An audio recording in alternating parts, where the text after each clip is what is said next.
Hi అండి, నమస్తే. Welcome to my channel. చపాతీలోకైనా రైస్లోకైనా సింపుల్గా చేసుకునే సొరకాయ కర్రీ ప్రిపరేషన్ ఈరోజు చూద్దామండి. కంప్లీట్గా చూడండి. మీకు నచ్చినట్టయితే ప్లీజ్ సబ్స్క్రైబ్ మై ఛానల్. ఇక నేను ఒక పెద్ద సైజు సొరకాయని తీసుకొని ఇలా చిన్న చిన్న ముక్కలుగా కట్ చేసుకున్నానండి. ఇప్పుడు ఒక ప్యాన్ తీసుకొని దాంట్లో 6 స్పూన్స్ ఆయిల్ వేయండి.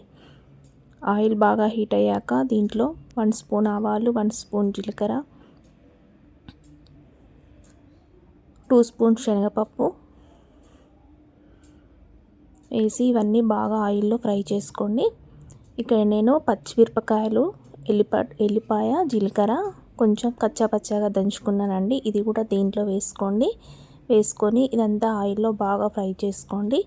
ఇదంతా ఫ్రై అయ్యాక ముందుగా ఒక ఆనియన్ కట్ చేసుకున్నాను. ఆ ఆనియన్ కూడా దీంట్లో వేసుకొని ఆయిల్లో బాగా ఫ్రై చేయండి. ఆనియన్ సాఫ్ట్ అయ్యే వరకు బాగా ఫ్రై చేసుకోండి. కొంచెం కరివేపాకు కూడా వేసుకొని ఎంత బాగా ఫ్రై చేసుకోండి.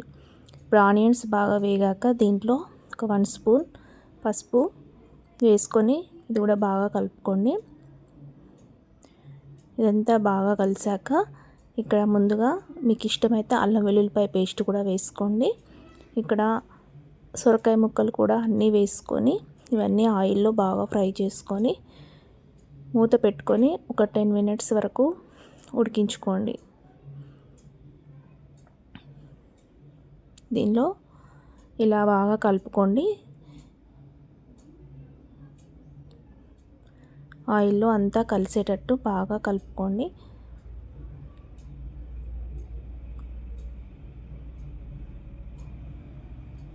ఇదంతా ఇలా బాగా కలిసాక దీనిలో ఒక కప్పు నేను పెసరపప్పు ముందుగా నానబెట్టుకున్నానండి. ఇదంతా దీంట్లో వేసుకొని మూత పెట్టుకొని ఇదంతా ఆవిరికి బాగా ఉడికించుకోండి.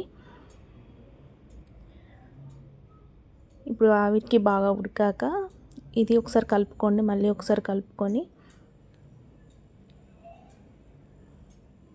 మళ్ళీ మూత పెట్టుకొని ఒక 10 మినిట్స్ వరకు ఉడికించుకోండి.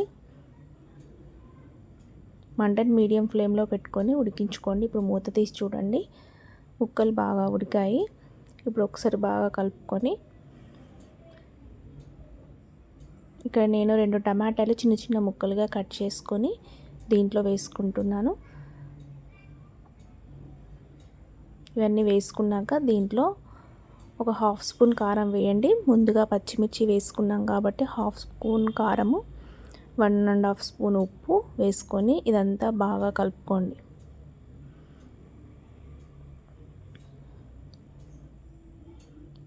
ఇప్పుడు ఇదంతా బాగా కలిసాక మూత పెట్టుకొని మంటని మీడియం ఫ్లేమ్లో పెట్టుకొని ఒక 5 మినిట్స్ వరకు ఉడికించుకోండి. ఇప్పుడు మూత తీసి చూడండి, ఇదంతా ఇలా కొంచెం ఉడికాక ఒకసారి కలుపుకొని దీంట్లో కొంచెం వాటర్ పోసుకోండి. ఒక 1 గ్లాస్ వాటర్ వేసుకొని ఇదంతా బాగా కలుపుకొని మూత పెట్టుకొని ఒక 10 మినిట్స్ వరకు మళ్ళీ బాగా ఉడికించుకోండి. సొరకాయలు బాగా మెత్తబడే వరకు ఉడికించుకోండి. ఇలా మూత పెట్టుకోండి. ఒక 10 మినిట్స్ అయ్యాక చూడండి, ఇప్పుడు ఒకసారి బాగా కలుపుకోండి.